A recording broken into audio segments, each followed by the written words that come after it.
Semua. Selamat sore, assalamualaikum warahmatullahi wabarakatuh. Saya sudah sebutan setebal ini karena dingin banget. Jadi sudah pakai kaos kaki, sudah ditaruh.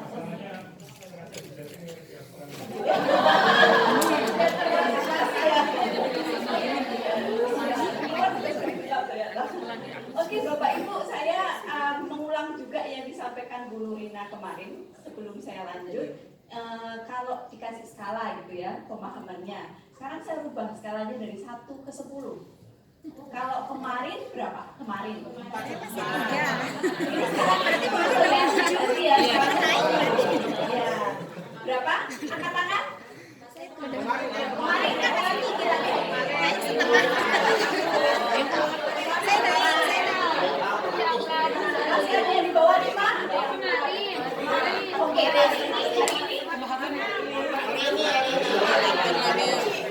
Nah, oke, diberikan 1-2 poin lah. Oke, very good. Saya menggerakkan kelas juga loh barusan. Iya nggak? Jadi sebetulnya di awal harus mikir kemarin skalanya 5 kan, sekarang jadi 10 kan. Terus dikonversi. Nah, habis itu dikira-kira kalau kemarin 1/4 berarti hari ini berapa seperti itu. Ya, itu salah satu contoh numerasi. Oke, selanjutnya ini yang saya jadikan catatan, dan setiap kali saya melakukan entah itu penelitian atau project, itu sebetulnya co-design dengan guru itu adalah yang sangat efektif, dan saya membuktikannya hari ini karena guru itu adalah sosok yang sangat tahu konteks di lapangan. Mereka punya pengalaman, mereka tahu, dan misal pun berbeda, shiftingnya itu cepat karena mereka bisa relate apa yang terjadi di lapangan. Sedangkan banyak misalnya peneliti atau dosen itu di tataran teori itu kita banyak banget, tapi praktek untuk ke dalam sekolah itu jauh dari pengalaman Bapak Ibu guru di sekolah. Karena itu saya sangat impress sekali karena hari ini bikin yang tadi itu di belakang tanya Pak Rustam, saya bilang this is a very hard job.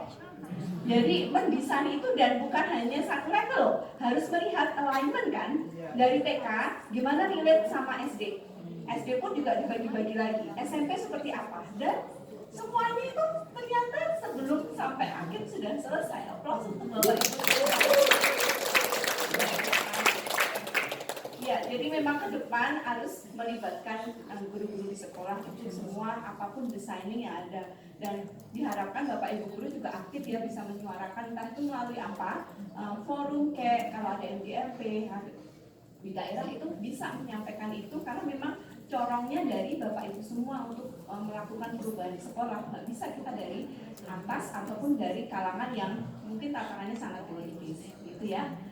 Itu satu catatan dari saya. Kemudian mungkin sedikit tadi waktu diskusi di belakang, mungkin ini untuk klarifikasi aja, kan kita sempat bahas contoh-contoh tadi yang misalnya apa tadi, number atau patterns bikin kegiatan. Nah di belakang tadi menarik, ada yang bagian spatial thinking, terus Bapak memberi contoh tentang computational thinking gitu ya. Mungkin ini sedikit yang perlu tidak salah, tapi mungkin diluruskan aja biar nanti pemahamannya sama. Jadi computational thinking dan spatial thinking itu dua hal yang berbeda. Tapi spatial thinking itu bisa menjadi dasar untuk seseorang memiliki computational thinking yang bagus. Kalau dilihat ada salah satu researcher punya tulisan spatial thinking as a path toward computational thinking. Jadi dia akan memiliki computational thinking yang bagus ketika spatial thinking yang bagus. Tapi konsepnya berbeda. Kalau spatial thinking itu berhubungan dengan konsep ruang, bentuk. Jadi aktivitasnya misalkan berhubungan dengan bagaimana sih kita membayangkan kalau suatu bentuk mau 2 dimensi, mau 3 dimensi, kita manipulasi, mau dipotong, mau dibelokkan, mau diapakan, itu kita bisa membayangkan itu. Kalau Bapak Ibu melihat direction, misalnya arah, bisa kita bayangkan kalau saya dari sini mau ke Monas, jalan paling dekat itu lewat mana ya, itu bisa membayangkan belok kiri, belok kanan. Kalau computational thinking itu adalah kemampuan untuk memecah masalah.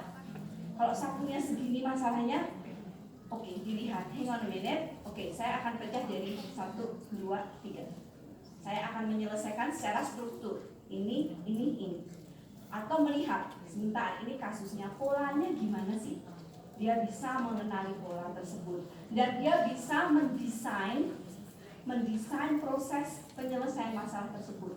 Nah, proses itu bisa seperti itu karena one of the reason atau salah satu fondasinya itu dia punya kemampuan spasial gitu ya. Jadi urutannya gitu. Jadi aktivitasnya kalau mau membangun penanaman spasial berarti melakukan aktivitas yang berhubungan dengan keruangan dan juga berhubungan dengan bangun, tapi melakukan pemikiran komputasi atau computational thinking itu memberikan proyek-proyek atau problem solving yang mengharuskan mereka untuk bisa menyelesaikan permasalahan tersebut, memiliki sequence yang bagus. Makanya orang yang mendesain coding itu kan dia perlu struktur yang bagus kan. Kayak orang bikin resep itu kan juga nggak bisa ngawur. Dia harus tahu. Kadang ada juga orang yang gimana caranya tuh ngajari gitulah pokoknya aku tahu tapi gitulah ada gitu kan karena dia susah untuk kasih cara step yang benar, tapi ada juga orang yang bagus sekali untuk mendirect. Oke, pertama rebus dulu airnya, habis itu pindahkan, tiriskan dan sebagainya gitu ya. Itu memang ada beberapa orang yang bagus di sana, ada yang enggak, tapi itu semuanya malleable. Malleable itu bisa dilatihkan. Nah, itulah kesempatan kita untuk bisa membangun kemampuan penanganan spasial, untuk bisa membangun kemampuan computational thinking. Itu untuk klarifikasi. Terus apa lagi ya? Sepertinya sudah Pak. Ada yang perlu ditanyakan?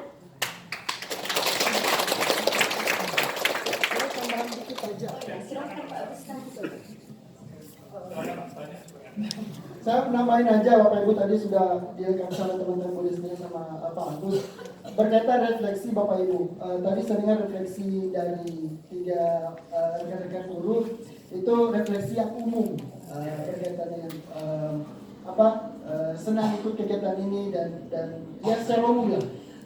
Harapannya ya Bapak Ibu kan refleksikan setiap hari itu dikaitkan dengan materi hari ini gitu. Ya, apa yang Bapak Ibu rasakan berkaitan dengan materinya. Kita kan belajar berkaitan dengan learning continuum itu berkaitan dengan numerasi yang ada di Australia. Nah, apa take home message-nya yang Bapak Ibu dapatkan dari kegiatan hari ini gitu. Kemarin kita belajar tentang food labels. Nah, inspirasi apa dari kegiatan itu yang menjadi take home message bagi Bapak Ibu itu mungkin nanti di PAUD atau di SD atau di SMP. Sebelumnya ada berkaitan dengan numerasi yang detektif. Numerasi itu apa dari kegiatan itu yang esensial gitu yang menjadi penting bagi Bapak Ibu atau hal baru apa yang Bapak Ibu dapatkan gitu. Supaya refleksinya itu lebih lebih bermakna gitu, tidak hanya sekedar refleksi secara umum, tapi juga ada esensinya di situ menunjukkan bahwa ada hal yang Bapak Ibu dapatkan dari kegiatan di setiap harinya gitu. Itu aja mungkin Bapak Ibu. Terima kasih banyak. Saya kembalikan ke Pak.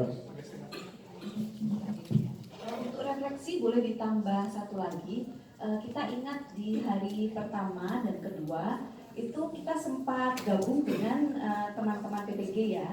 Nah, itu bisa ditambahkan nanti untuk refleksi apakah kelas yang digabung itu mungkin ya, tapi contohnya misalkan menambahkan insight, mengetahui misalnya sisi pemahamannya dari dosen-dosen PPG atau seperti apa.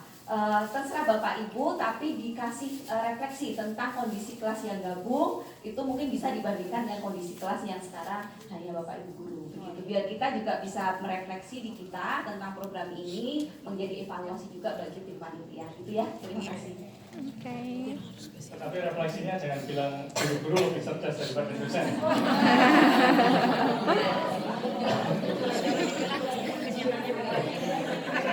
Ada putusan di sini ya.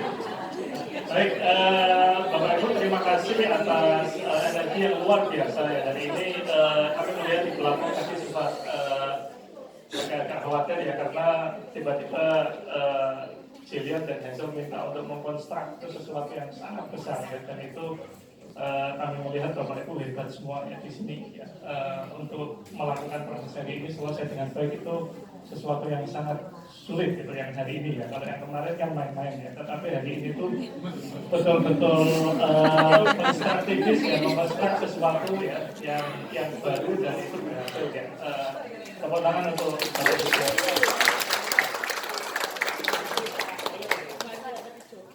Nah ini Pak, karena kita bahas masalah kantin yang tadi,